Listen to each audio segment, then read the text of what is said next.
हमारे वजूद के लिए, हमारी शिनाख्त के लिए, यहाँ की तरक्की के लिए, अमन के लिए आपको मजलिस को वोट देना होगा। असदुद्दीन ओवैसी साहब हिंदुस्तान के कोने कोने में जा रहे हैं, वहाँ के गरीब, मजलूम और माइनॉरिटीज को हक दिलाने, उनका साथ दें। उन्होंने अपनी पूरी जिंदगी कौम मिल्लत और इंसाफ के लिए वक्त कर दी, तो हम सबको चाहिए कि हम उनका साथ दें। जब हैदराबाद मजलिस का किला है तो हैदराबाद को और मजबूत होना होगा, यहाँ की ताकत में इजाफे की जरूरत है, हमको पहले से ज्यादा मुत्तहिद और मुनज़्ज़म होना होगा। और जितना नुकसान मुसलमानों का बीजेपी ने किया है, उतना ही नुकसान मुसलमानों का कांग्रेस ने किया है। जो मुसलमानों के खिलाफ कानून लाए गए उसमें कांग्रेस का बराबर का हाथ है। तो यहाँ पे बीजेपी भी आएगी, कांग्रेस भी आएगी, चाहे चौकीदार हो या दुकानदार हो, हमें सबको जवाब देना है और सबको हराना है। आज पूरे मुल्क में मजलिस इत्तेहादुल मुस्लिमीन अपनी एक अलग सियासी शिनाख्त रखती है। नकीब मिल्लत असदुद्दीन ओवैसी साहब पार्लियामेंट में न सिर्फ हैदराबाद बल्कि पूरे हिंदुस्तान के माइनॉरिटीज की आवाज बन चुके हैं और मजलिस के नुमाइंदे सिर्फ हैदराबाद ही नहीं बल्कि बिहार और महाराष्ट्र में भी है। लेकिन आज हमारे मुल्क में फिरका परस्ती उर्ज पर है, माइनॉरिटीज पर, मुसलमानों पर दिन ब दिन जुल्म बढ़ता जा रहा है।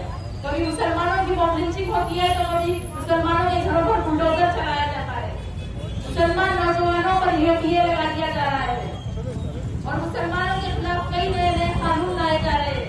अगर हम दूसरे स्टेट में देखें तो कभी हिजाब बैन कर देते, कभी अज़ान बैन कर देते, कभी हलाल खाने से तकलीफ, और हम कभी दूसरे स्टेट में देखें तो कभी कोई बाहर नमाज पढ़े तो भी उनके ऊपर केस बुक हो जा रहा। अगर व्हाट्सएप पे फेसबुक पर कोई गुस्सा के रसूल के खिलाफ स्टेटस डाले तो उनके ऊपर भी केस बुक करते रहे। अगर कोई फलस्तीन की साइड करे तो उनके ऊपर भी केस बुक करते रहे। जुलूस निकाल रहे, कोई प्रोटेस्ट निकाल रहे, मुसलमानों के घरों पर खतरे फेंक रहे और नफरत तो स्कूल कॉलेजेस में भी फैले। हम सब एक वीडियो देखे, यूपी के टीचर बैठ के दूसरे बच्चों से मुसलमान बच्चे को मारने लगा है। तो आज ये हालात है हमारे बच्चे। फिर भी अल्हम्दुलिल्लाह हैदराबाद तेलंगाना में ऐसे हालात नहीं है, हमारे शहर में अमन बरकरार है, हम यहाँ शान और फख्र से रहते हैं और यहाँ की हुकूमत की जानिब से माइनॉरिटीज के लिए काम भी किए जा रहे हैं और यकीनन ये मजलिस इत्तेहादुल मुस्लिमीन की बदौलत है। यकीनन हम सब चाहते हैं, मजलिस चाहती है कि जिस तरह से हम यहाँ इज्जत से रहते हैं, हमें बराबर का समझा जाता है, उसी तरह हिंदुस्तान के दूसरे रियासतों में भी वहाँ के मुसलमान वहाँ के माइनॉरिटीज इसी तरह रहे, उनको भी बराबर का समझा जाए, उनको भी बराबर का हक मिले, इज्जत मिले।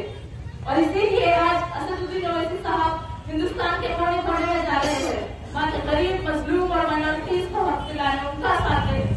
मजलिस इत्तेहादुल मुस्लिमीन हमेशा आपके साथ रहने वाली, आपके दरमियान रहने वाली आपकी अपनी जमात है और मजलिस ने यहाँ पे हर तरीके का काम किया है, यहाँ की तरक्की के लिए, यहाँ के डेवलपमेंट के लिए, ख़वातीन के लिए, बच्चों की तालीम के लिए, नौजवानों के रोजगार के लिए। और अब आपके हौसले से असदुद्दीन ओवैसी साहब की निगरानी में जाकर हुसैन महराज साहब उस काम को आगे बढ़ाएगी। एक एक वोट का इस्तेमाल करके आपके हल्के के उम्मीदवार जनाब जाफर